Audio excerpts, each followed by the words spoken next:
Naman mga idol yung mga namimingwit. Ayun, yung mga salvage na yun. Yun, nakahuli si idol. Panduli.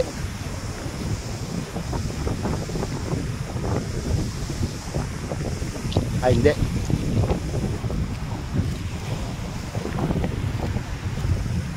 Yan, ni-itcha mga idol. Yung, itcha. Layo yun, dun bumagsak. Salvage yun mga idol. Yan, ganyan mga idol yung salvage na tinatawag. Yan. Marami pala siyang hook. Yun, itcha.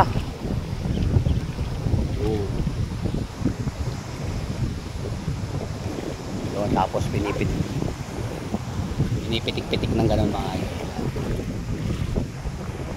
Hanggang sa may matsyempuan siya. Yun. Salvage siya mga idol. Yan, mukhang humuli mga idol kasi ano. Mukhang humuli mga idol. Kasi ano eh, batak na batak eh. Ayun, may huli nga mga idol. Galing. Yun, huli nga mga idol. Ay, sana eh. Nakakachamba na eh. Sino nga oh. Silver idol. Yan, may tiga ano naman, may tiga pulot. Titingnan natin mga idol yung taga niya. Yun. Talagang wala siyang kawalaan eh. Ayun, sa buntot lang idol. Oh. Ako may ano, may nylon idol. Yan.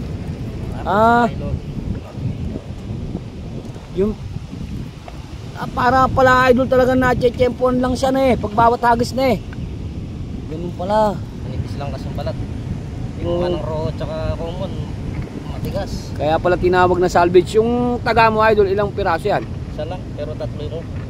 Isa lang pero tatlo yung hook ano eh. Dapat nila tanggalin na rin mga yung mga idol yung tatlo pala, tatlo yung hook pero isa lang yun niya. So yun o, yun mo. Yun naman mga idol yung huli niya. Papakita ko sa inyo yung huli.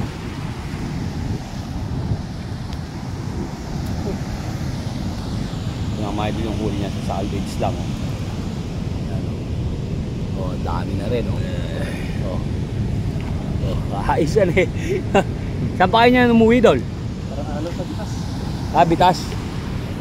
Ay galing ano eh. Tinan mo nga. Basta matyaga lang siya idol na gano'n ng gano'n. Pitik lang siya ng pitik na gano'n. Talagang masasabi mong may isda. Dami na nun.